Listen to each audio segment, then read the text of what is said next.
नमस्कार, आप देख रहे हैं संवाद 365। आपके साथ मैं रेनू प्रीति। उत्तराखंड बुलेटिन की शुरुआत करेंगे। सोमवार 14 फरवरी को प्रदेश में उत्तराखंड विधानसभा चुनाव के लिए 70 सीटों पर मतदान किया गया। देर शाम 6 बजे के बाद तक वोटिंग जारी रही। 6 बजे से पहले के आंकड़ों की बात करें तो प्रदेश में 62.5% वोटिंग रिकॉर्ड की गई है। 2017 के आधिकारिक आंकड़ों के अनुसार प्रदेश में 65.10% मतदान हुआ। इस बार भी इसी आंकड़े के पास ही मतदान किया गया है। हालांकि अभी आखिरी आंकड़े आना बाकी है, जिस वजह से माना जा रहा है कि मत प्रतिशत में वृद्धि हो सकती है।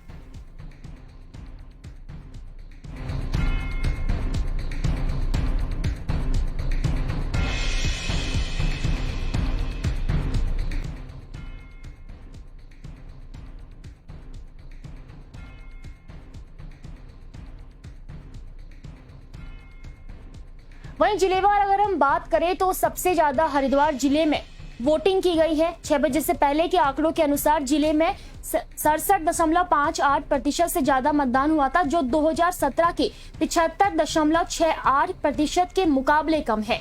हालांकि फाइनल आंकड़ों में वृद्धि होने का अनुमान है। बात करें बाकी जिलों की तो दूसरे नंबर पर उत्तरकाशी में 65.55% से ज्यादा वोटिंग हुई। इसी तरह अल्मोड़ा में 50.65 से ज्यादा, बागेश्वर में 57.83 से ज्यादा, चमोली में 59.28 से ज्यादा, चंपावत में 56.97 से ज्यादा, देहरादून में 52.93 से ज्यादा, नैनीताल में 63.12 से ज्यादा, पौड़ी गढ़वाल में 51.93 से ज्यादा, पिथौरागढ़ में 57.49 से ज्यादा और रुद्रप्रयाग में 60.36 से ज्यादा, टिहरी गढ़वाल में 52.66 से ज्यादा, उधमसिंह नगर में 65.13% से ज्यादा वोटिंग हुई है। हालांकि ये आंकड़े शाम 6 बजे से पहले के हैं और चुनाव आयोग के आखिरी आंकड़ों में इनमें वृद्धि हो सकती है।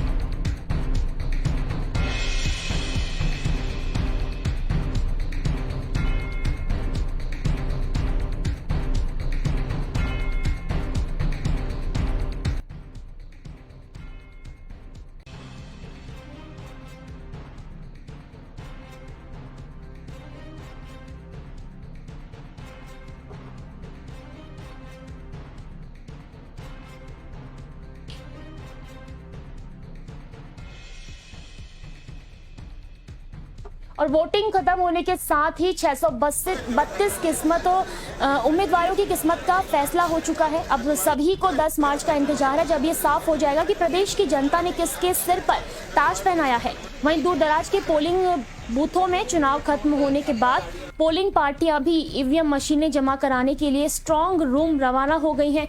प्रदेश की 70 सीटों के लिए 11,647 पर मतदान किया गया, जिसके लिए 11,700 के करीब पोलिंग पार्टियां रवाना की गई थी।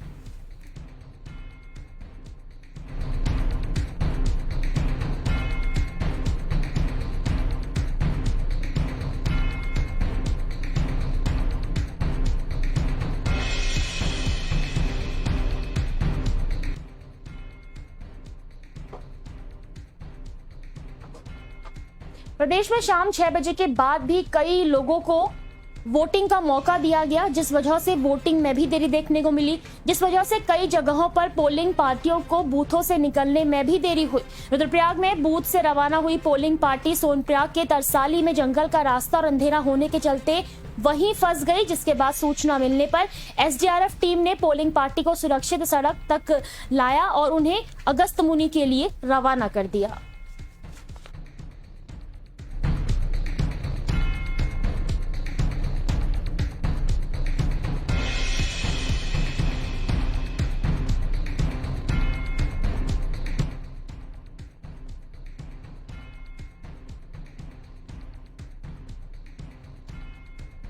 वहीं देहरादून में अभी वोटिंग खत्म होने के बाद अलग अलग मतदान केंद्रों से ईवीएम मशीनों को लाकर महाराणा प्रताप स्पोर्ट्स कॉलेज में बने स्ट्रांग रूम में जमा किया गया है।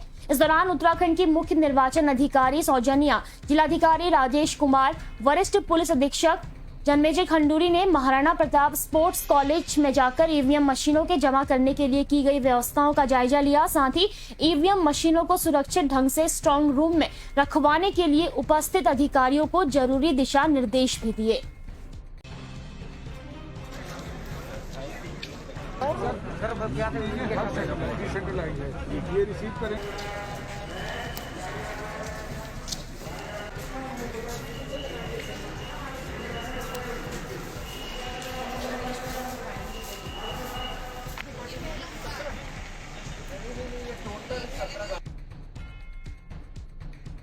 सोमवार को हुए मतदान में प्रदेश की तमाम राजनीतिक हस्तियों ने अपने अपने मताधिकार का प्रयोग किया। मुख्यमंत्री पुष्कर सिंह धामी ने अपने परिवार के साथ अपने विधानसभा क्षेत्र खटीमा में वोट डाला, तो वहीं मतदान के बाद मुख्यमंत्री पुष्कर सिंह धामी ने भी अपनी जीत का दावा करते हुए प्रदेश में फिर बीजेपी की सरकार आने का दावा किया और जनता का आभार जताया।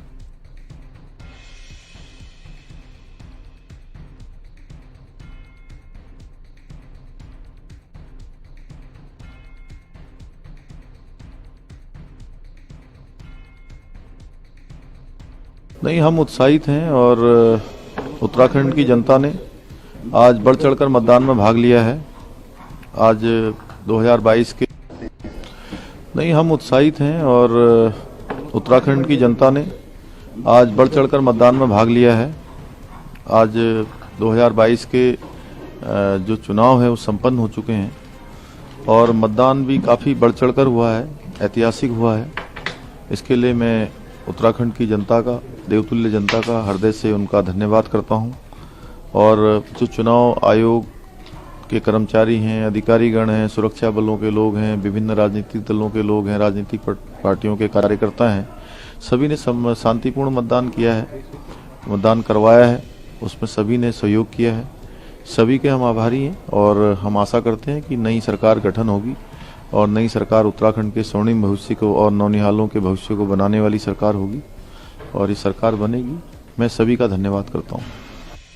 उत्तराखंड के पूर्व मुख्यमंत्री हरीश रावत भी मतदान खत्म होने के बाद प्रदेश की जनता का धन्यवाद करते हुए दिखाई दिए। उन्होंने दावा किया कि प्रदेश में परिवर्तन होने वाला है और कांग्रेस पूर्ण बहुमत के साथ अपनी सरकार बनाने जा रही है। हरीश रावत ने कहा कि 10 मार्च को होने वाली मतगणना राज्य का भविष्य तय करेगी।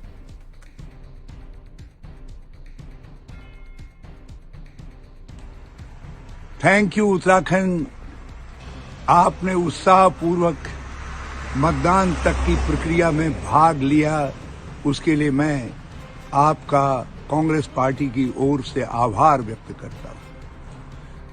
चुनाव अभियान के दौरान हमने देखा कि कोरोना के रेस्ट्रिक्शंस और मौसम की विषमताओं के बावजूद भी आपने पूरे चुनाव अभियान में अपनी रुचि बनाए।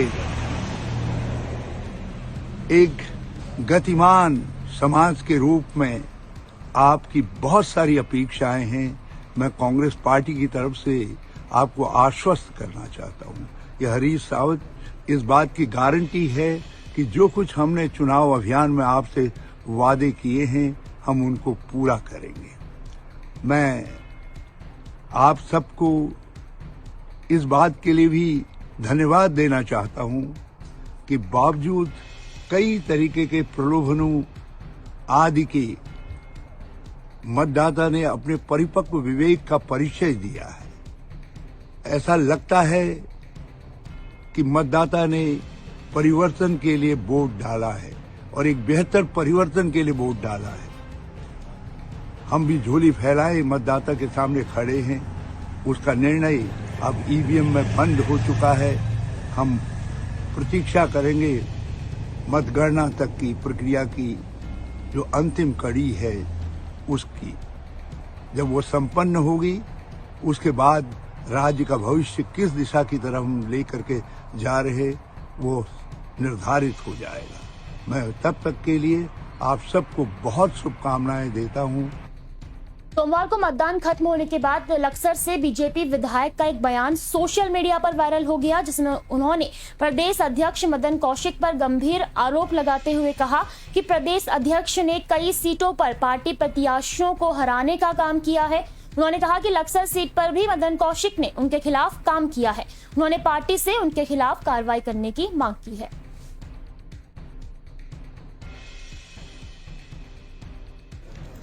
मैं अपने पार्टी का वफादार सिपाही हूँ, जमीन से जुड़ा हुआ हूँ। मैं फक्र करता हूँ अपनी पार्टी पर, संगठन पर, अपने नेतृत्व पर कि उन्होंने लक्सर सीट पर मुझे फिर से भरोसा जताया। मैं हाथ जोड़कर नमन करता हूँ अपने नेतृत्व को। लेकिन जो उत्तराखंड में पार्टी का प्रदेश अध्यक्ष मदन कौशिक, वो उन्होंने कई सीटों पर प्रत्याशियों को हराने का काम किया है और उनके जो नामित सभासद उनके द्वारा और उनके जो नजदीकी कार्यकर्ता थे, उन्होंने बसपा प्रत्याशी के पक्ष में काम किया है, मुझे हराने का काम किया है। मैं अपने नेतृत्व से हाथ जोड़कर क्षमा मांगते हुए निवेदन करना चाहता हूं। ऐसे प्रदेश अध्यक्ष को इस ऐसी राष्ट्रवादी पार्टी में रहने का कोई अधिकार नहीं है। उसे इस पार्टी से, वो गद्दार आदमी है, उसे पार्टी से निकाला जाना चाहिए। तब हमारे जैसे कार्यकर्ता सुरक्षित रह सकेंगे इस पार्टी में।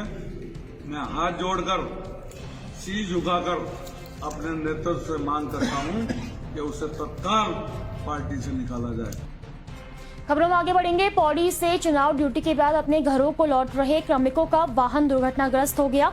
वाहन निजी बताया जा रहा है, जिसमें 4 लोग सवार थे, जिनमें से एक की मौत हो गई है, जबकि अन्य 3 गंभीर रूप से घायल हैं। सभी को जिला अस्पताल पौड़ी लाया गया, जहां उनका उपचार जारी है।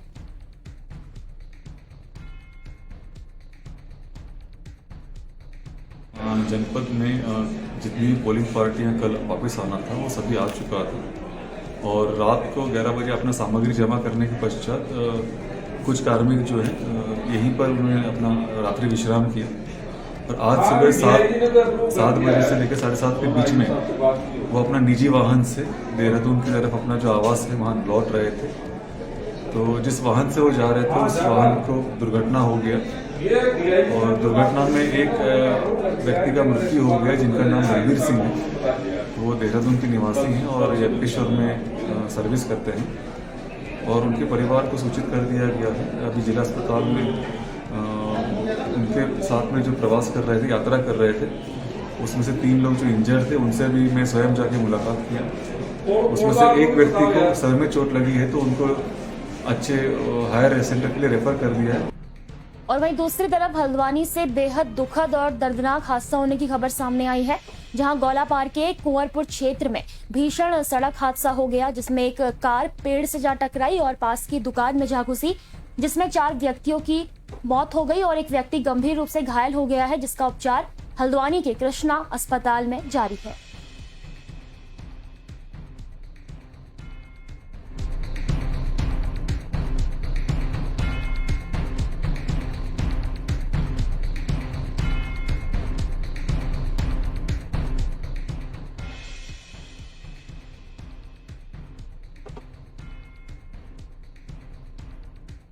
खबरों में आगे बढ़ेंगे। खबर नैनीताल बैंक से जुड़ी। दरअसल नैनीताल बैंक ने अपने ग्राहकों को मिलने वाली सुविधाओं में महत्वपूर्ण गुणवत्ता प्रदान करने के उद्देश्य से पूर्ववर्ती सीबीएस प्लेटफॉर्म को उच्चीकृत किया है और बैंक ने नवीनतम सीबीएस प्लेटफॉर्म फिनेकल पर अपने ग्राहकों को सुविधाएं देना प्रारंभ कर दिया है। मुख्य कार्यकारी अधिकारी दिनेश पंत ने कहा कि ग्राहकों को अब अनेक डिजिटल उत्पादों के माध्यम से आधुनिक सुविधाएं प्राप्त होंगी और फिनेकल प्लेटफॉर्म में उनकी जो सुविधाएं हैं वो सुरक्षित भी रहेंगी।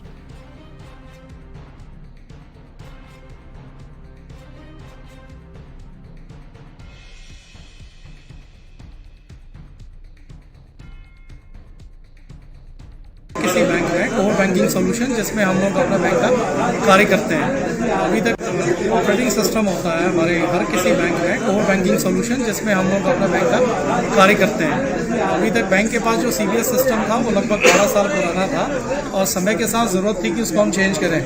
तो इसीलिए हम लोगों ने ये नया state of the art system लाने के अपने बैंक में एक परियोजना हम लेके आए थे। और आज हमें खुशी है कि 2 साल के तक प्रयास और मेहनत के बाद हमारे इस बैंक ने और यहाँ के लोगों ने मिलकर इसको सफल बनाया और कल हम लोग पिनेकल 10 में लाइव हो गए।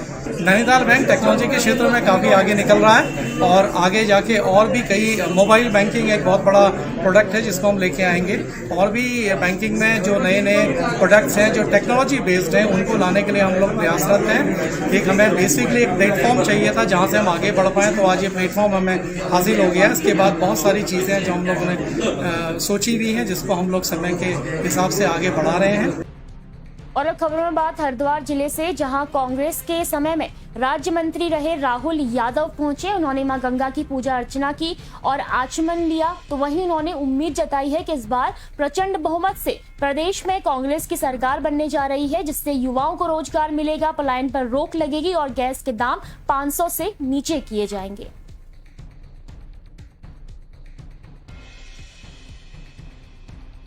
मैं माँ गंगा से प्रार्थना करने आया हूँ कि हमारे जो है पूर्व मुख्यमंत्री हरीश रावत जी के नेतृत्व में सरकार बनने जा रही है और जो सम्मानित जनता ने हमें भरपूर प्यार और आशीर्वाद दे दिया है और बहुत अच्छी तरीके से जो है वोट हमारे पक्ष में आया। मैं सबसे पहले दिल की गहराइयों से यहाँ की तमाम जनता आवाम का हार्दिक धन्यवाद करता हूँ। कहीं कहीं किसी पोलिंग पे जो है 85% तक गया है और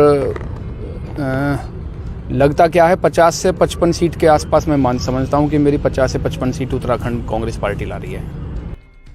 और अब खबर बेरीनाग से, जहां ग्राम उडियारी निवासी मेधावी 18 साल के सूरज सिंह मेहरा का चयन राष्ट्रीय रक्षा अकादमी खड़गवासला महाराष्ट्र में भारतीय नौसेना के लिए हुआ है।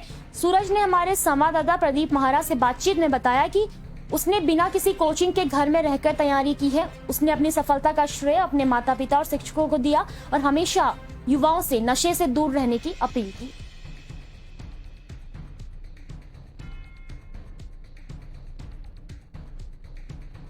मैं माँ गंगा से प्रार्थना करने आया हूँ कि हमारे जो है पूर्व मुख्यमंत्री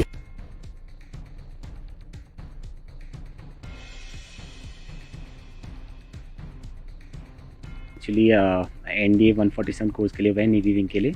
तो मेरा सिलेक्शन एक्चुअली 13 अगस्त को हो गया था, जिसके बाद मेरा मेडिकल 1 सितंबर को पूरा हुआ और अभी मैंने अपना कॉल लेटर रिसीव किया है। तो आगे को यही रहेगा कि मैं एकेडमी जाके अपनी ट्रेनिंग कंप्लीट करूँ। जो नशा कर रहा है उसको खुद ही रोकना पड़ेगा, क्योंकि कोई लाइक किसी को समझा के वो खुद कंट्रोल नहीं करने वाला है।